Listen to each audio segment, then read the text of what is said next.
Okay, so I don't see anyone else logging on, so I'm going to get us going.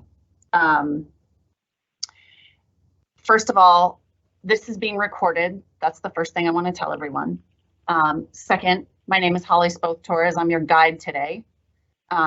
We may have overcome our first hurdle as a group. We also, but I think we're still working on that. So thank you for your patience as we work out the glitches using this tool. Okay, we're here for the very first joint steering committee and freight advisory committee meeting for the statewide long range transportation plan. Okay, and I am excited to pass it along to Deputy Commissioner Rob Carpenter to give a welcome.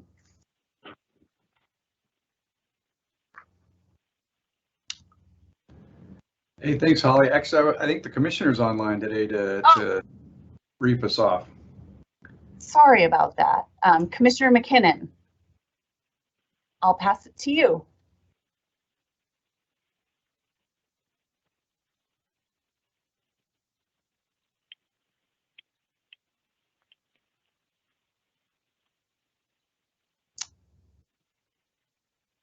I don't think I see Commissioner McKinnon on the list. Unless he's on the line.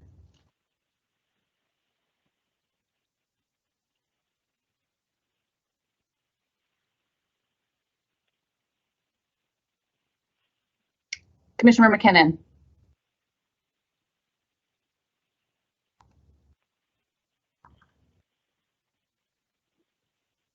How about if I pass it to you, Rob?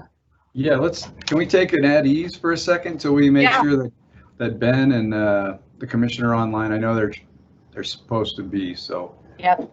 So Ben and Commissioner McKinnon, are you on the line?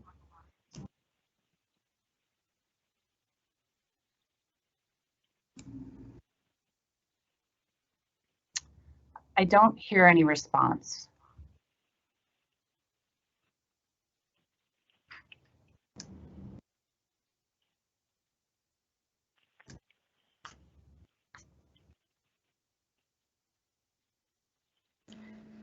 On the participant list, it does look like he's trying to call in.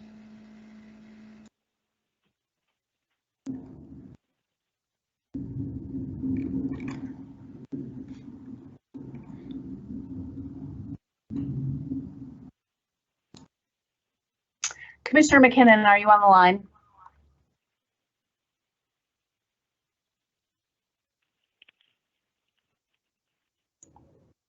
Or Ben? Ben White, are you on the line? There is someone who just posted in the Q&A that I am here when you asked that question, but it says anonymous, so I'm not sure if maybe. Okay. No, that's Robert Venables, who's frustrated with the web application. Commissioner McKinnon, are you on the line? Yeah, I just got online. I had a little problem getting on here. Don't know what it was, and you know, I certainly accept operator error, but no, it's definitely not operator error today. Well, you made me feel good. Thank you for joining. Okay, we're going to pass it off to you to do the welcome. Okay, well, thank you. Thank you. Thank you for the opportunity. Am I muted still? Nope, you're good. Good, good.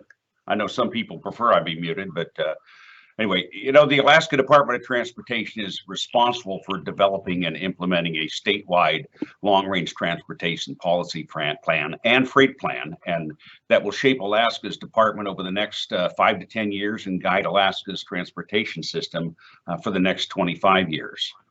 The plan will include a statewide vision, policies, performance measures, and implementation actions to shape the future of Alaska's highways, aviation, transit, rail, marine, and non-motorized transportation facilities.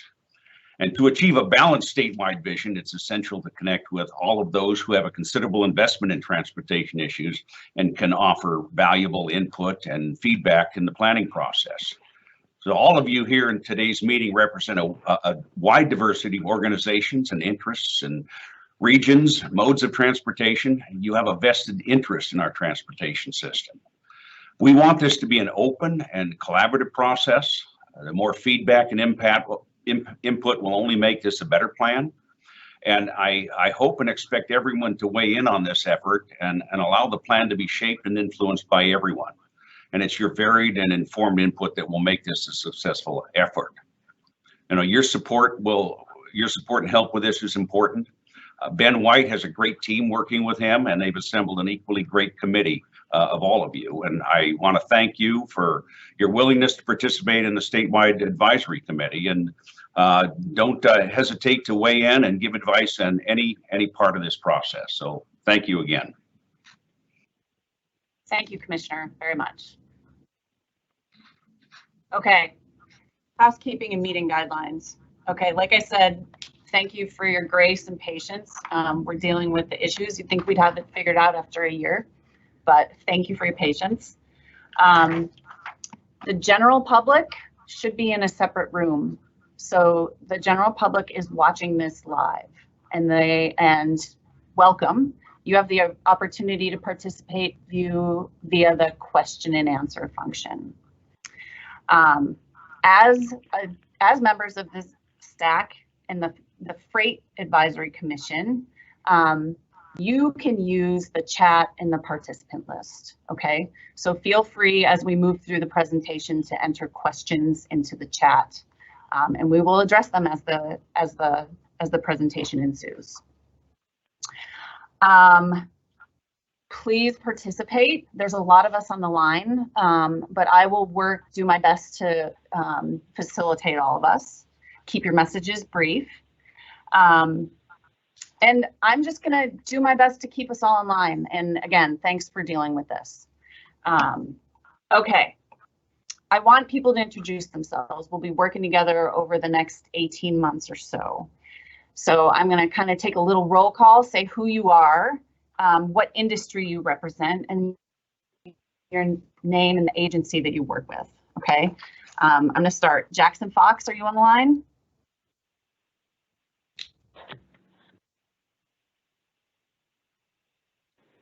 Okay, Craig Lyon. Yes, this is Jackson here. Okay, can you hear me now? Go ahead, Jackson. Yeah, this is Jackson Fox. I'm the director of FAST planning up in Fairbanks. We are the state designated metropolitan planning organization for the Fairbanks and North Pole areas, and I'm happy to be here today. Thanks, Jackson. Craig. Yeah, this is Craig Lyon. I have that same role here in Anchorage. I'm the AMATS coordinator. Kim. Kim Solian here. I'm the Planning Services Manager with the Mat-Su Borough, and a little bit like Craig and Jackson, I'm in the pre-MPO planning phase for that. So thank you for having us today, and me. All right, Brian Lindemood, are you on the phone?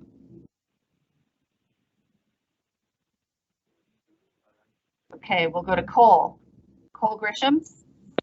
Yes, this is Cole Grisham. I'm a transportation systems planner with Federal Highway Administration's Office of Federal Lands in Vancouver, Washington, and I'm providing a bit of the Federal Land Management Agency perspective. Curtis Thayer, are you on the line?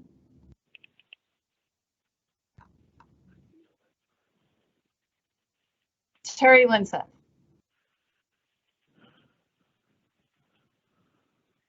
Okay, Nils.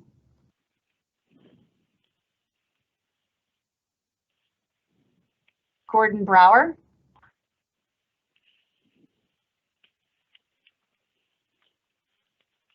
Melanie.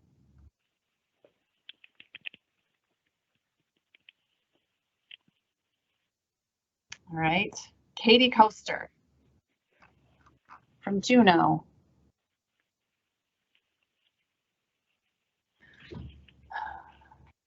Katie, are you on the line? Okay, Jocelyn. Hello, this is Jocelyn Fenton with the Denali Commission. We are a small, independent federal agency focused on infrastructure in Alaska, and I manage the transportation program as well as the Village Infrastructure Protection Program that attempts to combat impacts from erosion, permafrost degradation, and flooding. Thanks. Steve, did you make it? Okay. Holly, was that for me? Yeah. Hi, Steve. Hi. Yes, this is Steve Rebuffo. I'm the director of the Port of Alaska in Anchorage, also known as the Port of Fairbanks, the Port of Wasilla, the Port of Palmer, and all points in between. Thanks. And Holly, Katie Yeah. is somehow got in the public room. So Katie is listening, but she is not able to respond. Okay. Thanks for letting me know that. Michelle, can you get Katie the link potentially? Okay. Robert, Cheryl, are you on?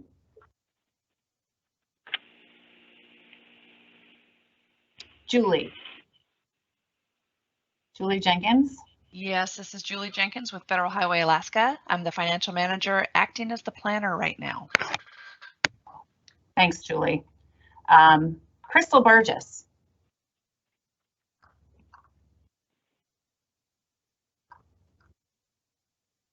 Okay, Nicole Oth. Oh, we already had Cole. Nicole? Clarence. Hi, Clarence Daniel, Community Development Division for AVCP and Tribal Transportation Program in Bethel. Cynthia. Hi, this is Cynthia Cabrera. I'm with CORIC Incorporated. I am the Assistant Transportation Program Director. Aves. Aves Thompson, are you on?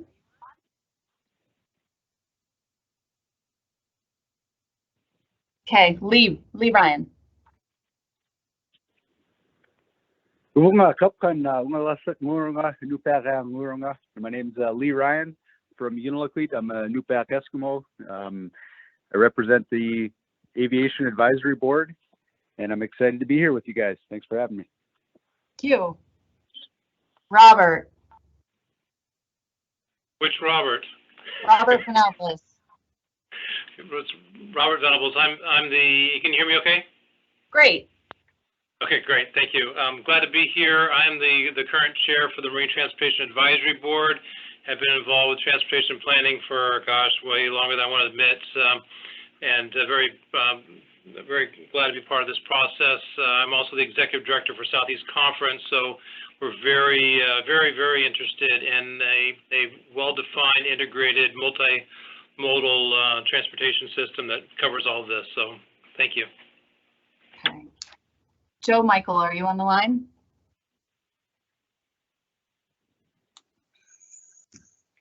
Hello, my name is Joe Michelle. I'm the current executive director here at the Alaska Trucking Association. Thank you. Doug Thompson. Hey, good afternoon. Doug Thompson. I'm the Director of Interior Operations for Holland America Princess here based in Anchorage. Bus operator, truck operator, involved in summer tourism. Jimmy Doyle. Yeah, this is Jimmy Doyle. I'm a member of the Freight Advisory Committee in Anchorage. I'm first vice president of the Alaska Trucking Association, and I'm vice president of Weaver Brothers Trucking. Okay. Mike Thrasher.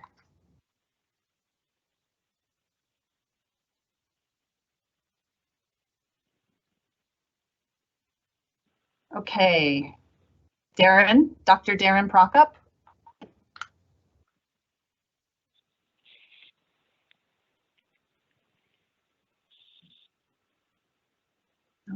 Dan Smith.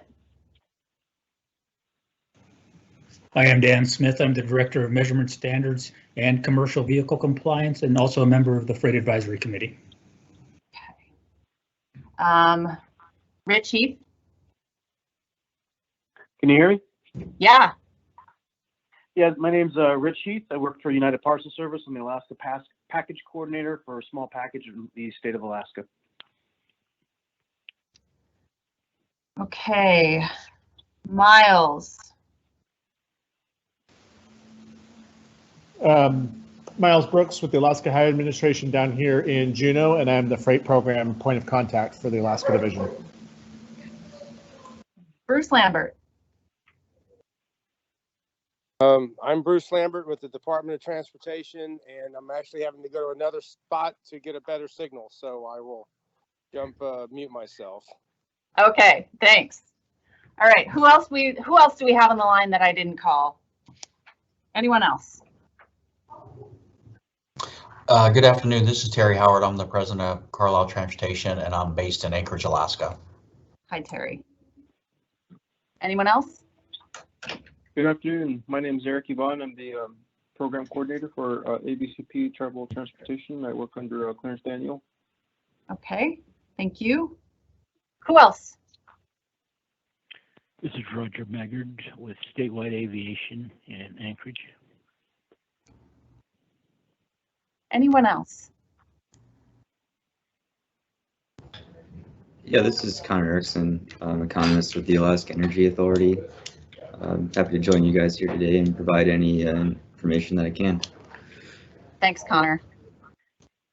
Anyone else? Oh yeah, this is Judy Chapman, our regional planning chief for the Fairbanks Field Office, Division of Planning and Program Development with DOT, representing the Northern region. Okay.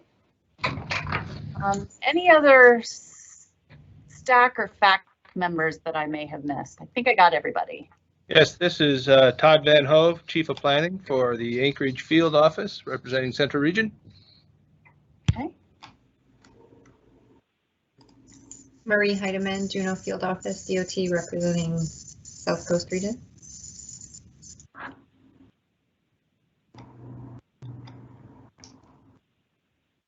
Anyone else? Okay. All right, for those of you on the phone, if you happen to be STAC or FAC members, you will still be able to see and hear everything, and you can participate with us via the Q&A. Okay, Michelle will be moderating that along with other technical staff. Okay. This is Abe Thompson. I was on, but I couldn't find my unmute button, so I'm calling in. Hi, Yeah, hello? Abe. Hello, who just joined us? Gordon Thompson. Brower with the North Slope Borough. Okay, great. We have Aves and Gordon on with us too. Okay, we're just getting going. So thank you for the last 25 minutes. Okay. All right, Eric, I'm going to pass it off to you to kick off the meat of the presentation. All right? This is Brian Lindemood. I finally got on. Hi, Brian. Thanks for joining. Yeah. All right. Welcome everybody. My name is Eric Taylor. I'm the LRTP and Freight Plan Manager. I work in the Division of Program Development and Statewide Planning for DOT in Juneau, and I'm the project manager, DOT project manager for the Long Range Transportation Plan and Freight Plan update. I wanted to use this slide to introduce our consulting team. We've got our prime is Kittleson.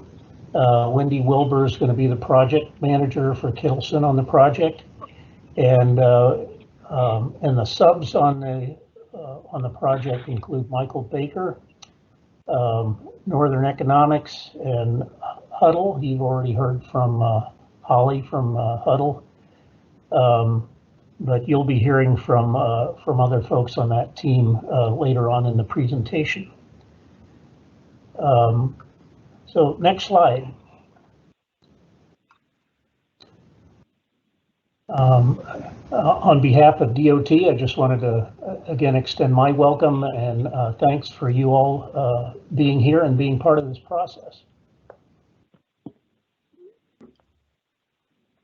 Go ahead, next slide. So a little bit about the long range plan. This tends to be a high level project. For background, the previous long range transportation plan was completed in 2016. prior to the federal performance rules being finalized, and the freight plan was completed in 2017. The overall goals of this project include developing a statewide vision that will inform future transportation plans and programming for the family of plans that shape transportation investments in the state. The plans will directly link statewide goals and planning to project prioritization and programming using performance-based planning. So we call that PBPP for short, another acronym to memorize. There will be more emphasis on connectivity, connections between modes and between disciplines. And I guess the other one you always stick in there is we are trying to comply with the most current requirements. To develop this plan, we're working through a series of technical memorandums that will later shape the draft and eventually the final plan.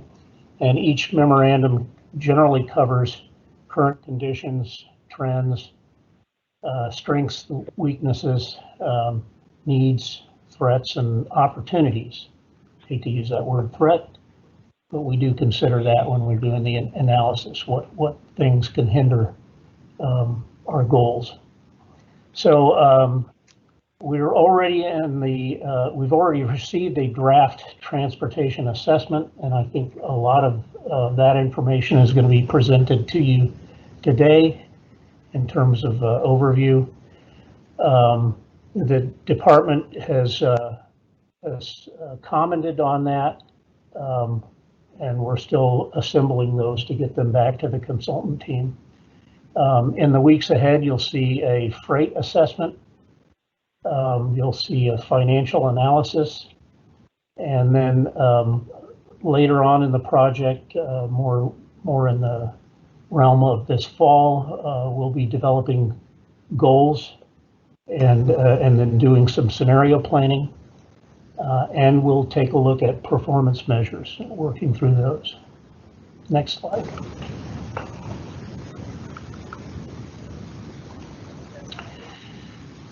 So performance-based planning, that probably bears a little more explanation. What does it mean and why are we doing it? Well, basically, performance-based planning is taking a look at goals and performance measures in terms of evaluating how we're doing in terms of our transportation planning and what we're delivering to the state. Why are we doing it? Number one, it's good business.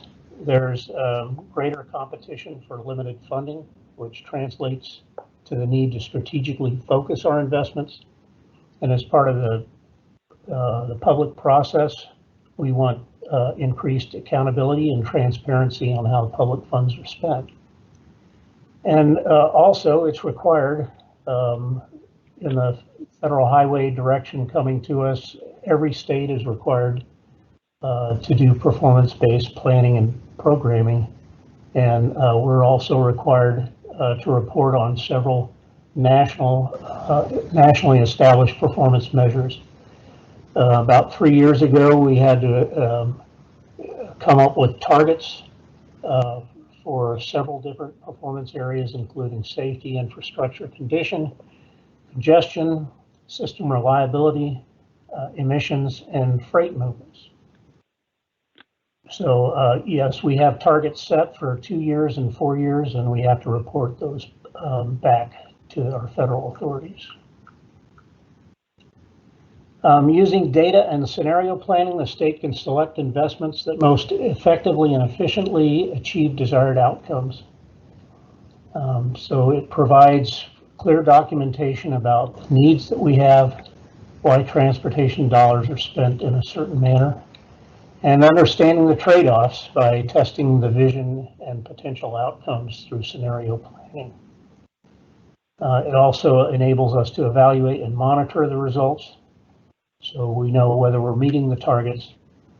And also understanding that trade-offs again in the scenario development. That's important because We can pursue goals in one area, but it may come at a cost in some other area. Through scenario planning, we'll test those potential outcomes by running different scenarios that may consider what kind of transportation systems are needed for each scenario, how data supports that, what new investment strategies or policies might be needed, how will transportation revenue be impacted, and how might the department structure our business processes, and how might our capabilities need to change. Next slide. So this one covers stakeholder engagement. In a long-range transportation plan, stakeholder engagement is typically difficult to gather together with the general public, so we have to be a little bit innovative in how we do that. A big feature of our stakeholder engagement is you all, the performance or the formation of the Statewide Transportation Advisory Committee and the Freight Advisory Committee. Will also employ technical focus groups, decision makers within the department, and then the general public. Our first main public outreach event will be in May. We'll actually be reaching out to several different groups to inform people about the project and to get input on their priorities using a survey. Next slide.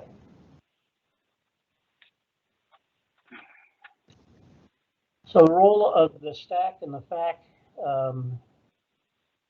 we've set those out for you in six nice little blocks. But yeah, basically we're looking for you to participate in 6 meetings over the next 2 years. We want you to bring your perspective in terms of where you work and what your expertise is. But we also want you to keep in mind a statewide perspective as you consider your comments and your input, as well as the input of others. We ask you to provide your innovative ideas on goals, metrics, investment, and funding strategies, to advise us on investment priorities, to facilitate collaboration within your own agency or industry that helps build support for the plan, and also to promote public outreach in the different opportunities you have to do that. Next slide. Okay, the next slide, I think we're going to pass off to Claire. Yes. Holly, can you hear me okay? Yep. Great. There you go. So to think through the planning context for this project, we have to remember Alaska's statewide transportation assets and programs are part of an integrated system. This connected system requires DOT to keep in mind all transportation users, their communities and environmental contexts, and how they move between modes when making choices about how to best invest resources, implement programs, or develop projects. Next slide, please. So DOT is organized into 3 regions: Central, covering South Central and to the west; Northern, covering Fairbanks and to the west, north to the Arctic, and east, southeast towards Glen Allen, Valdez, Cordova. The South Coast region covers the Southeast, Kodiak, and Alaska Peninsula areas. So the information we'll be presenting on today will be presented at a statewide level for 3 key reasons. For the traveling public, most people don't know that DOT is organized into multiple regions, and they certainly don't know when they've crossed the boundary between these DOT regions when driving on a road. To the public, it's one DOT. Secondly, this project is a statewide policy plan looking to strategize for a more resilient and sustainable system for all Alaskans and all travel modes. And lastly, the Federal Highway Administration requires that key performance metrics are reported on at a statewide basis for federal funding purposes. Next slide, please. So the Long-Range Transportation and Freight Plan, or LRTP, will be focused heavily on the intermodal nature of Alaska's transportation system. Many different modes are engaged to move people and goods efficiently for every Alaskan every day, especially considering that 82% of our communities are not accessible by road.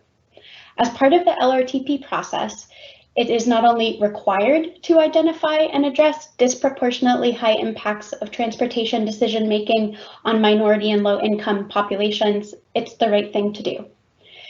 DOT serves diverse geographical areas with inherent challenges and diverse populations. This includes higher density urban centers and remote and rural villages, many of which are predominantly Alaska Natives who've inhabited their communities for thousands of years, and in many cases still depend on the land for their subsistence lifestyle, as well as utilize the transportation system to get critical supplies and access to essential services. Changes in the climate and environment are impacting the safety, mobility, and resiliency of the transportation system statewide. In interior areas, permafrost thaw and subsidence are becoming a greater concern. For the western and southern portions of the state, coastal erosion and storm surges continue to threaten infrastructure. Over the planning period, DOT will need to monitor the impacts of new transportation technologies. Road system connectivity and the cost and reliability of electricity, cellular service, internet, and other key infrastructure vary significantly between the urban, rural, and remote areas of the state. This could pose barriers to widespread implementation of new transportation technologies, such as connected and automated vehicles, CAVs, drones, and alternative fuel vehicles like electric. DOT recently completed a CAV readiness research report that concluded Alaska is at an early stage of CAV readiness, and the state is now in the process of completing a strategic plan focused on CAV and transformational transportation technology implementation. I'll now turn things over to Mike to discuss socioeconomic trends. All right, thank you, Claire. Can you hear me okay? Can you hear me okay? Yep. You're all right. We Thank can you. hear you. Yeah, all right, thanks, Claire. So a couple of socioeconomic trends. I'll start off with population. And this is the historical population as well as a projection out to 2045. And while the state's population has been shrinking over the last 5 years or so, the Alaska Department of Labor and Workforce Development's medium forecast does indicate that we're expected to see that turnaround and see a growing population now through 2045. Now, while the state's forecasts for medium and high cases show overall growth, under the low case, there is the potential that the state could see declines in population over time. Regardless of this projected growth, there will be changes in population that vary from one region to the next. The Department of Labor takes into account natural changes such as births and deaths, as well as migration patterns to understand how different areas will change over time.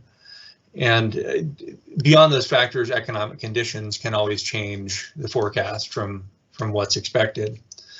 In general, there's been a trend of population shifting from rural areas to more urban areas, and some of the larger boroughs and census areas that have been gathering population are expected to grow, while others that are perhaps smaller are expected to shrink.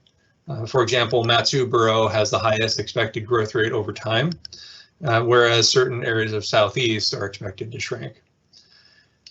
The forecast, because of these variations, the forecast shows that areas that are larger and more connected will continue to grow into the future.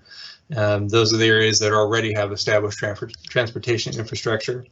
However, areas where we have smaller populations and perhaps less connected communities, we expect those areas to shrink. Next slide, please. So Alaska is known for its high cost of living, and of course the costs go up substantially once you get off of the road system. Energy, fuel, food, and other costs are expected to remain high, especially in those communities off the roads, and that's due to limited transportation infrastructure, the cost of fuel to deliver, as well as just a small user base and a smaller population over which to spread the costs of that infrastructure to bring goods and materials into a community. Next slide, please. As we know, Alaska's employment, its labor force is highly seasonal, and there are wide swings in employment throughout the year, especially in sectors like commercial fishing, construction, and tourism. Between now and 2050, employment is expected to grow in the goods producing industries of natural resources and mining, construction, and manufacturing, which could all lead to potential demand for transportation infrastructure and other services. Visitor volume, speaking of tourism, visitor volume grew for the 5th consecutive summer in 2019, and it was a single largest year's growth in the last decade. Of course, the pandemic slowed that down in 2020, but I think the projection is still that will continue to grow once the situation stabilizes. Now, as I mentioned with population, it also holds true with industry employment. There are large effects as we have economic activity that's above and beyond what has been typical. And there are several large-scale economic development projects that we are viewing as having the potential to change population, the economic growth rate, employment, and likewise the needs for transportation infrastructure.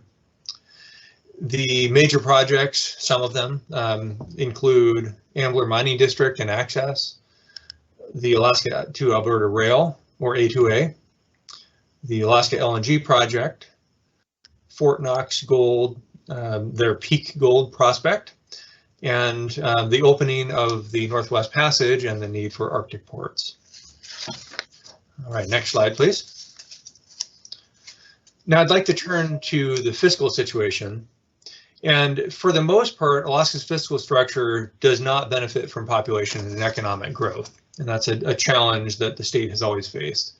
Most of our revenue is derived from the oil and gas industry, either directly or indirectly through the Permanent Fund. There are a few sources of fund that are driven by population, but they're small, and as well as some other non-oil and gas activity. Alaska's oil revenue is declining, and funding sources for transportation improvements are largely dependent on federal dollars. We only generate a few $1 million each year from the motor fuel tax, which tracks population. And recently, the tax has generated only about $8.88 in motor fuel tax per resident each year.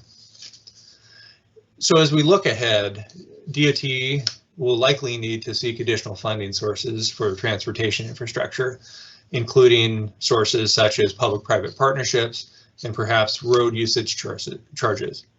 However, Alaska's Constitution largely prohibits dedication of funds, which makes it challenging to ensure that funds generated to support transportation infrastructure are in fact appropriated to that use.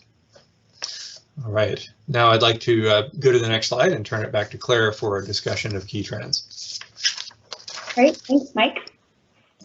So the desire to develop and modernize Alaska's transportation systems must be balanced by the importance of maintaining the current network, making it resilient to disasters of all types, and maintaining accessibility to the remote and rural communities. We'll now walk through a baseline summary of current statewide transportation system data. Next slide, please. Commute mode shares are based on the percentage of workers ages 16 years and older who commute by bike, by private vehicle, including car, truck, van, taxi cab, and motorcycle, by public transportation, such as bus, rail, and ferry, or by foot.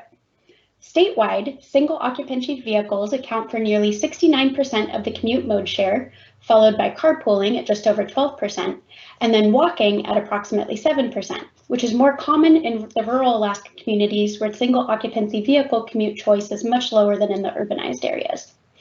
However, I have to throw in the caveat that these commute findings are based on census data through 2019 and are therefore not necessarily reflective of potential impacts of the ongoing COVID-19 pandemic, which has the potential to fundamentally shift typical commute patterns in the future. Next slide, please. Based on FHWA data, DOT owns more roadway centerline miles than any other agency in the state. Most state-owned road are rural, with only 12% classified as urban. And though urban arterials make up less than 10% of overall statewide roadway mileage, they sustain the state's highest number of total vehicle miles traveled, or VMTs, at 32%. Statewide, from 2006 to 2019, there was an 18% growth in VMTs and an 8% increase in VMT per capita. Next slide, please. Alaska is currently meeting FHWA performance measures for roadway pavement and bridge condition. However, as you can see on both of these charts, fair conditions are prevailing on approximately 70% of pavements and just under 60% of bridges. So while these assets are not quite yet in poor condition, ongoing monitoring, maintenance, and potentially more significant investment in the future may be needed. Next slide, please.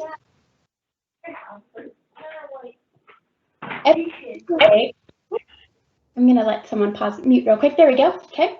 Highway safety. So the FHWA requires that states establish and monitor 5 safety performance measures: the number and rate of fatalities, number and rate of serious injuries, and number of non-motorized fatalities and serious injuries.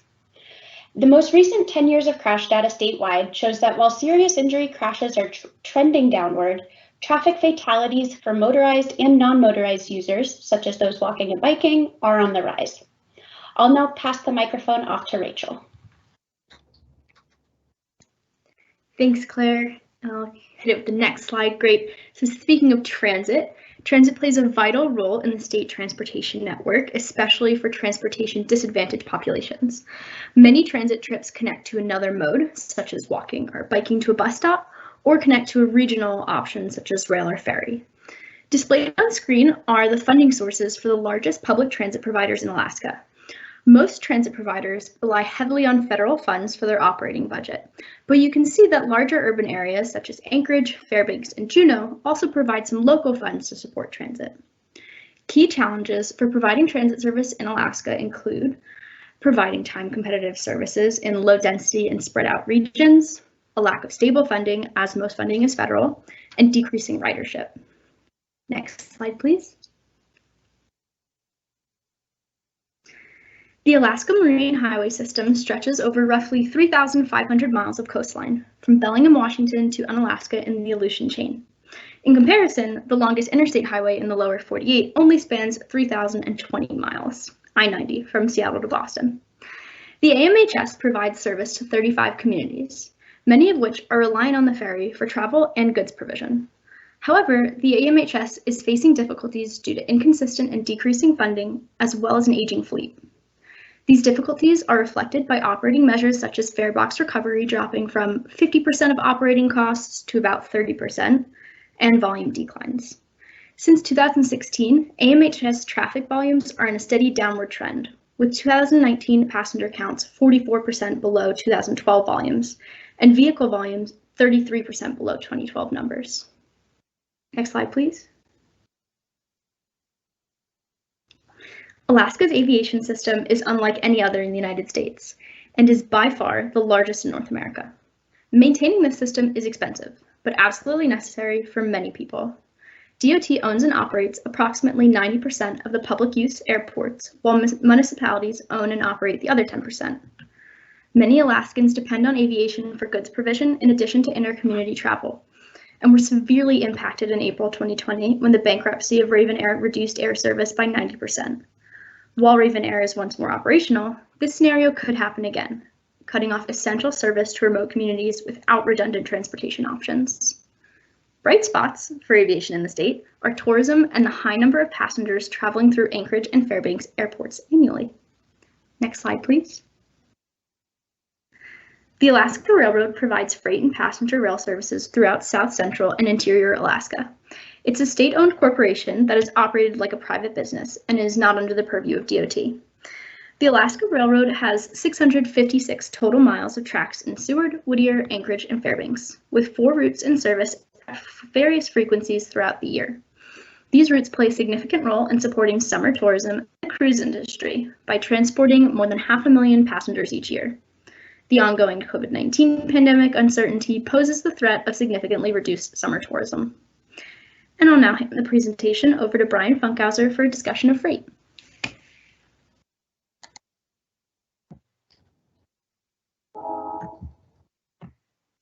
Okay, good afternoon, everyone. Quick mic check. Can everyone hear me? You're good. Okay.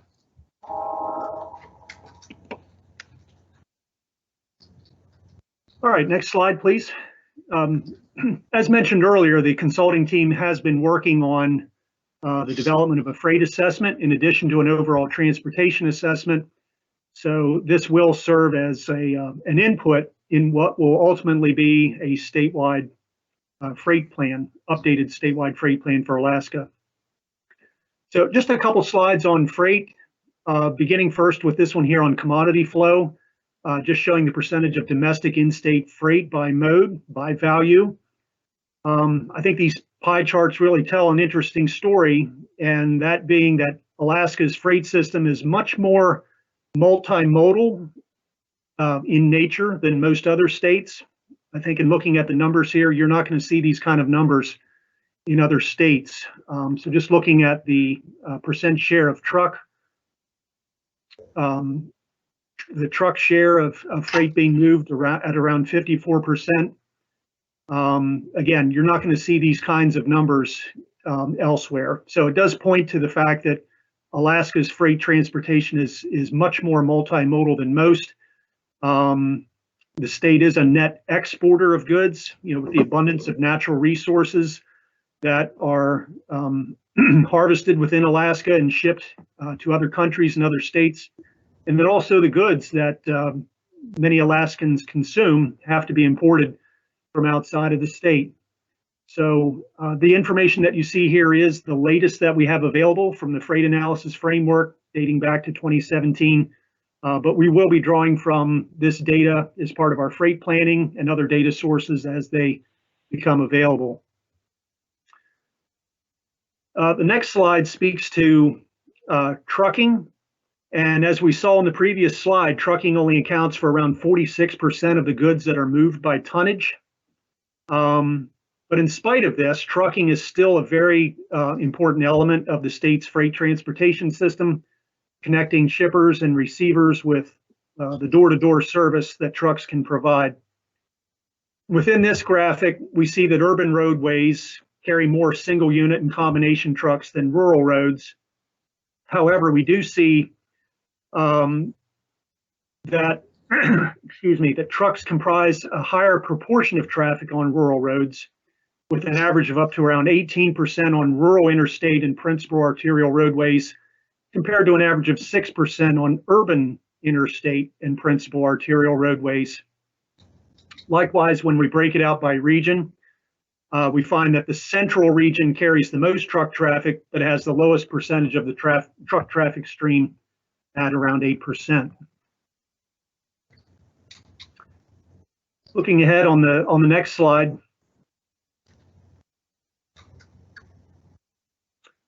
the project team had a great meeting a couple of weeks ago, back in January, with representatives from MARAD. That's just the Maritime Administration under the US DOT.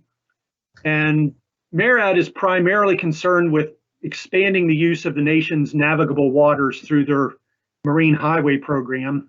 And Alaska has two of these marine highways, the M5 and the M1. And through the interview, the MARAD representatives just pointed out different things that they really liked or really appreciated about Alaska's current freight plan. And in fact, they, through their scoring system, they said that Alaska freight plan was among the top 10 in the country, received a lot of high marks across the different criteria and measures that they use. But through the meeting, they did describe to us some things that we need to be attentive to as part of the freight plan update, including identifying projects that are not only outside of the gate, but also inside of the gate. And that's going to be important for NHFP federal set-aside funding. Probably the main takeaway that I had from that meeting, they encouraged us, don't forget about the marine highway system. And we promised them that we wouldn't. So we certainly want to build on Alaska's freight planning record and building off of that guidance that we received from MARAD at that meeting back in January. All right, next slide, please.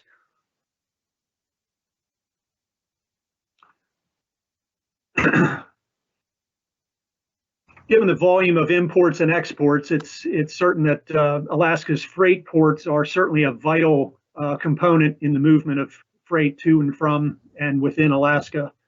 The top ports within the state include the Port of Alaska, as well as the Port of Valdez, Nikiski, and Unalaska. Overall, we're finding that total tonnage being moved is decreasing, mostly due to the reduction in oil production on the North Slope and the volume of petroleum products being shipped out of the state. As was mentioned earlier, one of the opportunities that we're going to be looking at includes the opportunity to explore shipping through the Northwest Passage as less ice forms over the Arctic and forms later each year, looking at a potential route that would cut shipping times between Asia and Europe. Our freight assessment is also going to include aviation.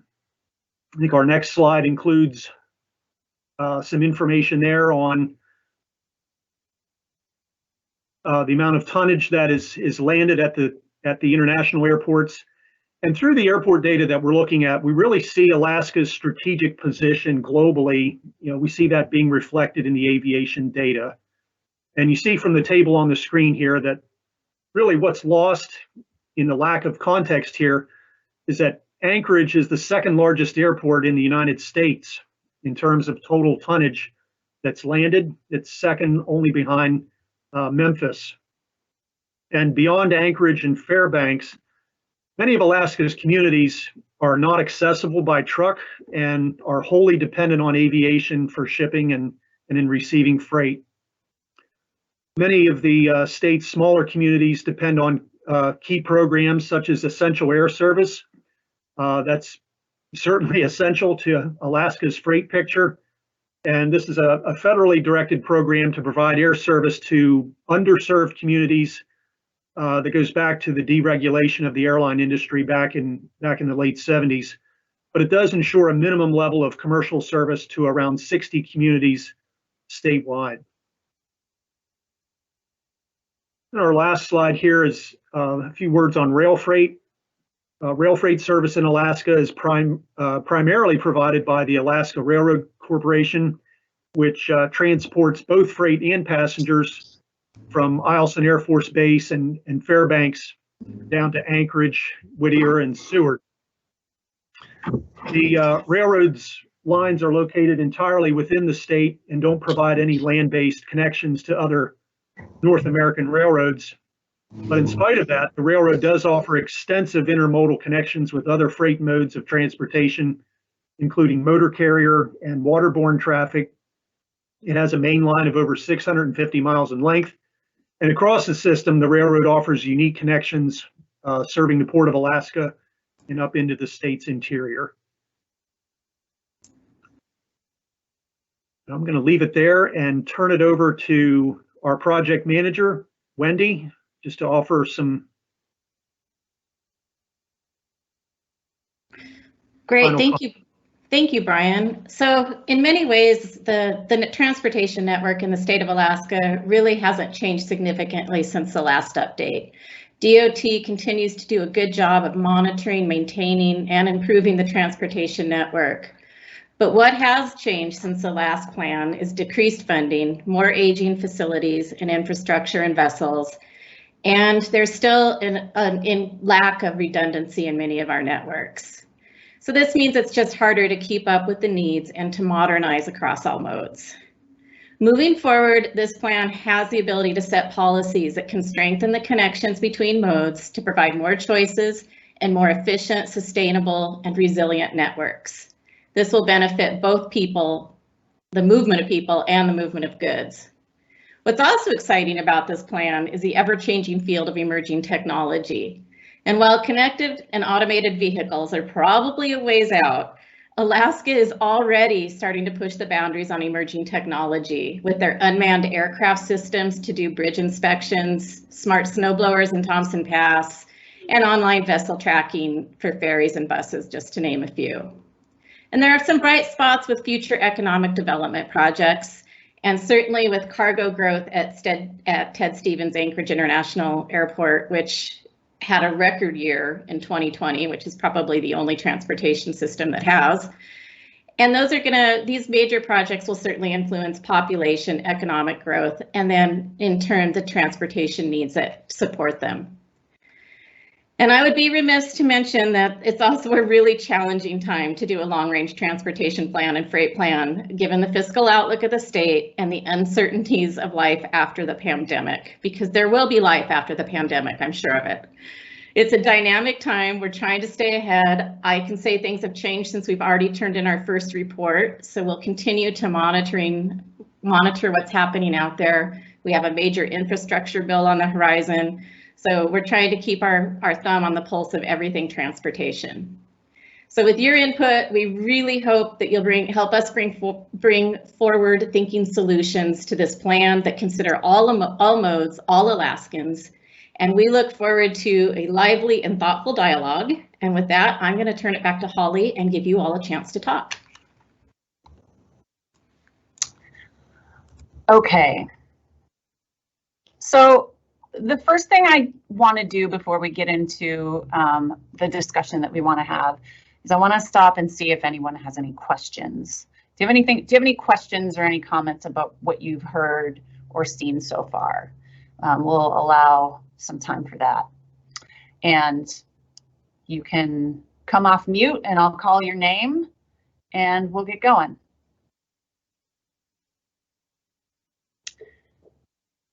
Any questions or comments first? Because I have comment. Go ahead. Yeah, Gordon Brower from the North Slope Borough. Hi, Gordon. And my question is, I haven't been involved like this before, but we're on the North Slope and doing projects like CWAT, community winter access trail programs, and seeking funding where we can to fund those kinds of things. Some of these initiatives are starting to surface from our village comprehensive plans. We've been going through every village in the Arctic up here and developing comprehensive plans for each community and looking at their long-range goals and visions and things like that. And one of them seems to be the need for alternative transportation and to do certain other things. So the mayor had seen some commonalities and started what we call the community winter access trail, a seasonal trail system into multiple communities on the North Slope. We've been doing that for about 3 years now and looking to see how the long-range transportation plan and that you're talking about and freight and things like that has any implications for us up in the Arctic. And I have some other things that as well in okay. So I'm that gonna we have Wendy. Yeah, go ahead. I'm going to have Wendy address the first question. Wendy, when collaborating between area-wide comprehensive plans, but also thinking about locally, how can local communities use this transportation plan to help their initiatives forward? Well, there's a couple of things. We're glad that you're on the committee to bring these up. That means that it's working. We hope that as we do public outreach, you will push that out to your constituents so we get as much input as possible. The plan has an active transportation for walking paths, bike lanes and things as well. And then as well, looking at kind of this regional trail system is something we'll have to get into more, I think, at our next meeting and look and see what role DOT could play in that particular aspect. But this is exactly why we have this group and why we're going to do public outreach to identify these other needs, because Alaska truly is unique once you get outside of the big cities. And we did try to reflect that in our first map, that not everybody travels by these standard modes of transportation. Thank you. Okay, any other questions before I ask you all a very specific set of questions? Okay. I did have one more. Go ahead. Why don't you bring it up? Okay. Well, you know, the North Slope Borough has developed a port authority, and then we back in 2014, and it didn't quite get off to various levels of governmental dysfunction, maybe in the borough, but we had reconstituted into a port authority department, like a Department of Transportation for the borough. It could easily be called that, and we're developing a long-range strategic development plan for that, and I want to see if there are commonalities where that our own program would could help in a way for projects in the Arctic that to create synergies and how funding mechanisms can be aligned. It's just more of a statement, more than a question, I guess. But just wanted you to be aware that we're developing that long-range strategic plan for our port authority. I think the idea about collaboration between entities, I think that's amazingly important, and I appreciate you sharing with us what you have going on. It's pretty progressive for transportation, and we're excited about it. So thank you. Okay, I'm going to move us along. Go ahead. Go ahead. I'm sorry. I don't really have a question, but I would like to make a clarification. You know, I was listening to trends and everything, and you know, I heard somebody report that the regions outside of the urban and road areas are decreasing in population. I just wanted to, you know, make a correction to that. According to our SEDS document here in the Yukon-Kuskokwim Delta, our population within the last 5 years has actually been increasing. It's one of the few regions outside of the roaded area that is seeing an increase in population, and our population in the younger generation is the population that's really increasing exponentially. So I just wanted to make that correction. Our region is increasing in population, and during the COVID, this last year with COVID and everything, there's been hardly any of the people from our region traveling outside. You know, hardly any people even traveling to Bethel here, the biggest, you know, the hub community in our region. So a lot of the people have been ordering online, ordering direct out of Anchorage, Span, Alaska, and all these shipments are coming in through various methods besides USPS. You know, there's UPS and all these other carriers that are delivering, you know, the things that people have been ordering. So there's been a big increase of deliveries to our region over the last year as well. Thank you for that clarification. We do have that correct in our report. So I think sometimes when we present, we cut things too short. So thank you. I appreciate that. All right, Holly. This is Abe Thompson. May I ask a question? Of course. Go ahead, Abe. In the presentation under key trends, in talking about roads and bridges, the statement was made that the truck tonnage in Alaska was 40%, 46% of the total. My question would be, does that calculation include pipeline throughput? So in the essence of time, we've got another freight advisory committee meeting coming up, and we are still developing all of the data for the freight plan. And so the next meeting, both the STAC and the FAC, the transportation and the freight advisory committees, are going to get to dig deep into the data, and we'll be able to really respond to all those questions. So if we can. The reason I ask is that there were two numbers. There was one number was 54% and the other number was 46%. And I just want to clarify. Thank you. Yeah, one was by tonnage and one was by value. But you'll get a chance to dig into the data, I promise. Thank you. This is Brian Lindenboot. I got one more if you've got a second. Yeah, last one. Okay. Back when I was involved in this process, 2014, 2015, one of the issues that we ran into as we were contemplating, do we build a pipeline here, a road there, a port there, and so on and so forth, is DNR has a major influence on all of this.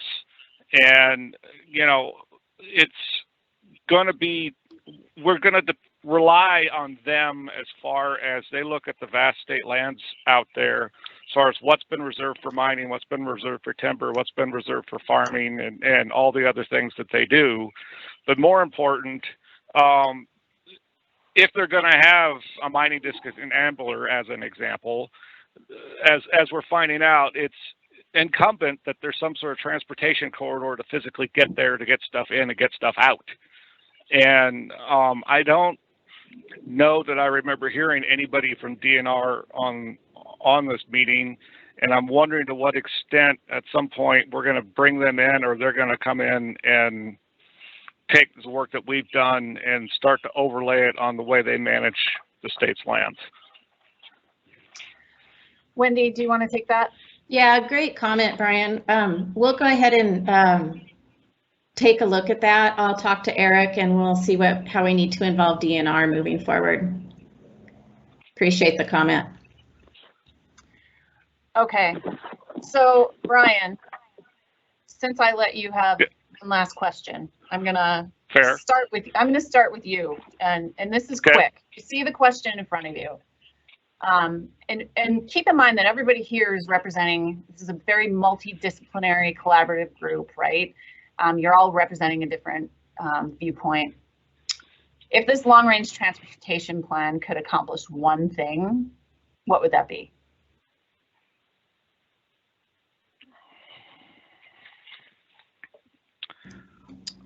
We'll start with you, Brian. Yeah, I think by either intention or otherwise, a lot of the transportation in this state is somewhat stovepiped.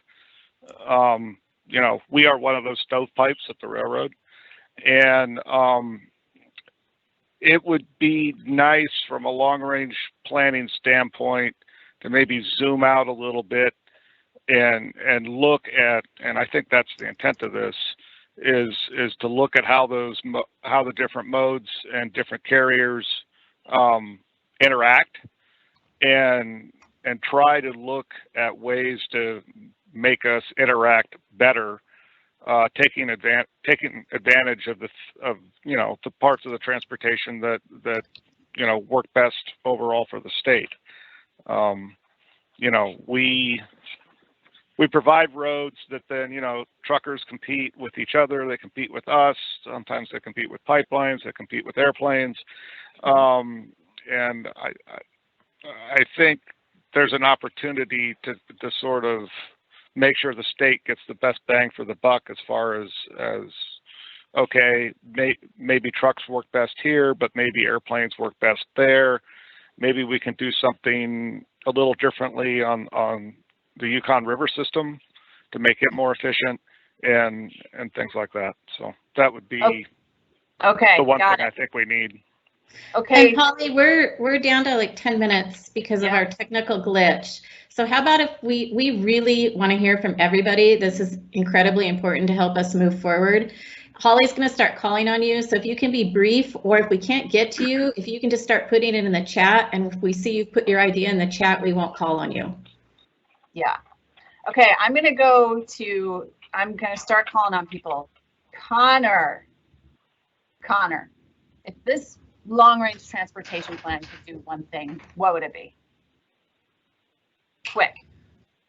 I think ultimately to increase the efficiency in which, we can move goods and people across the state so that, it becomes a more attractive investment opportunity for both the residents that currently live here and for, external investment opportunities. Okay, thank you. Jackson.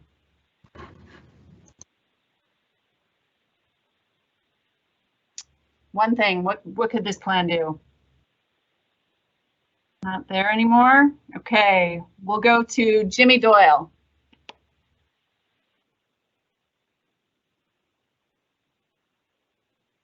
Okay, we'll go to Kim. Excuse me. Well, I'm going to go specific.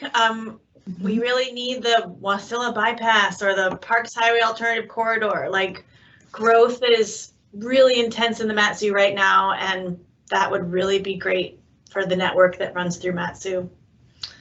Okay. So let's be clear with this plan, just full disclosure right off the bat. This is a policy plan and we won't be recommending specific projects.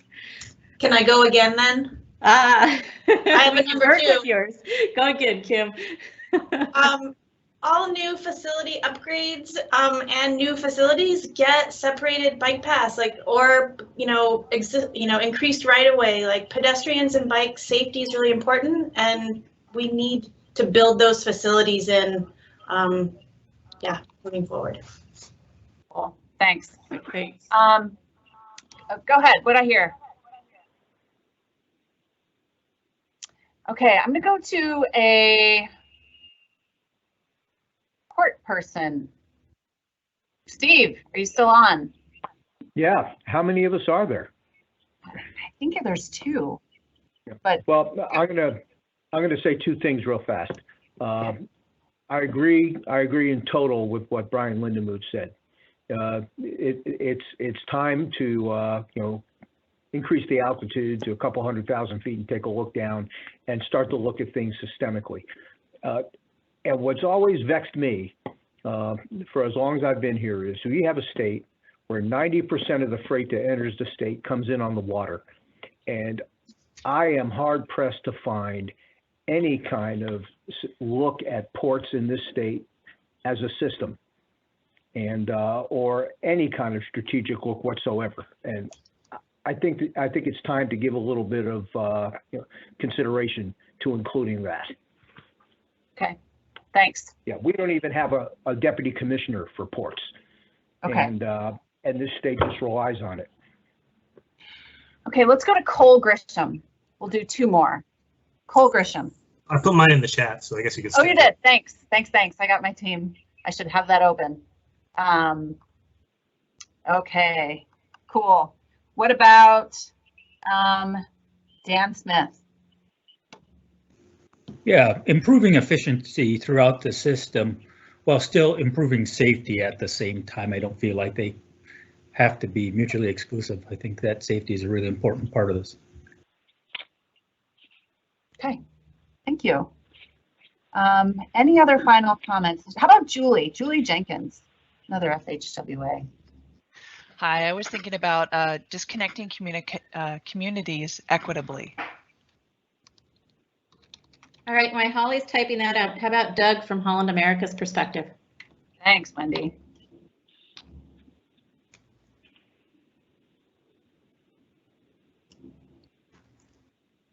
Or not. How about Jocelyn from the Denali Commission? Yes, I was just trying to type it up. I would put focus on reliability to keep shutdowns or disruption of, transport of goods and services from happening. And more roads to rural Alaska. This is Aves. Go Aves.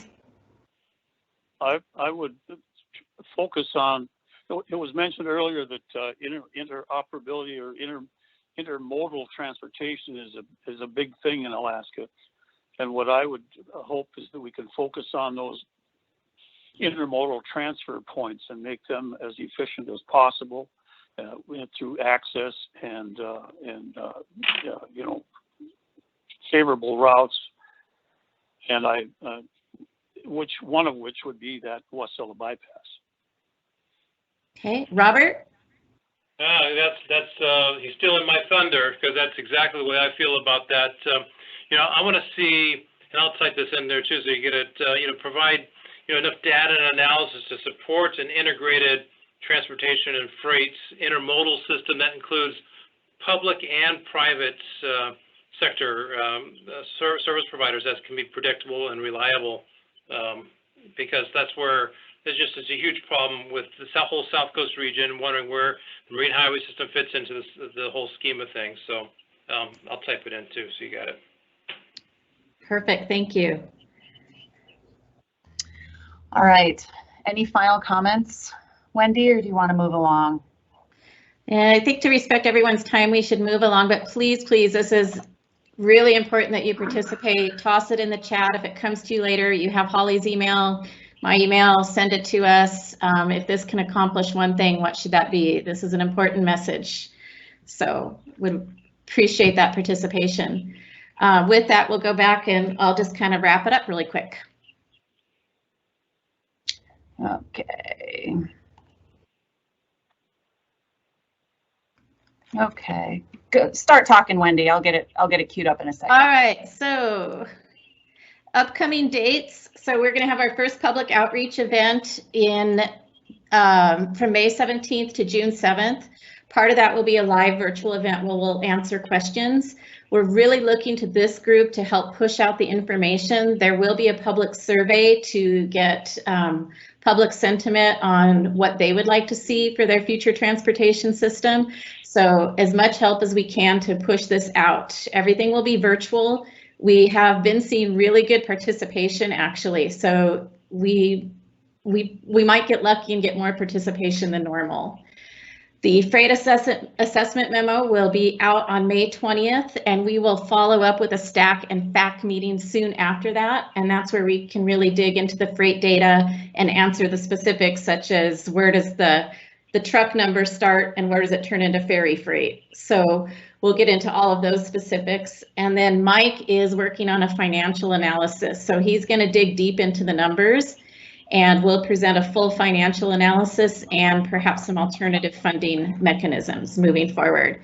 So a lot of work over the next year. Our end goal, I'm giving you kind of the short-term dates through August. Our end goal is to have a final long-range transportation plan and freight plan in August of 2022. So a lot of activity between now and then. In terms of the next FAC and STAC meetings, mark your calendars. We've got June 3rd for the FAC meeting. It'll be a smaller group. Again, we'll dig into that freight assessment memo, talk some more about goals. And then the next STAC meeting will be June 9th. Again, more into the data and more goal discussion. So that is kind of where we're at. And last, we do have a web page up. So you can start to see information at alaskamoves2050.com. It's still in progress. As we get documents and information, we will keep that updated. And you can always contact Eric, myself, or Holly with any questions, concerns, comments, bright, innovative ideas, or just to say hello. And we look forward to working with all of you over the next year. Eric, did you want to have any closing comments, or should we let everyone go? And we will make a commitment to try not to have a Teams glitch, but I've been doing this virtually for a year and they just happen every once in a while, so our sincerest apologies. No, I just say thank everyone for being here and being part of this process and participating. I think the comments that have been submitted are outstanding. So we'll take those back and wrestle with them, and look forward to seeing you on back in June at the next meetings. And with that, I'll turn turn the afternoon back over to everyone.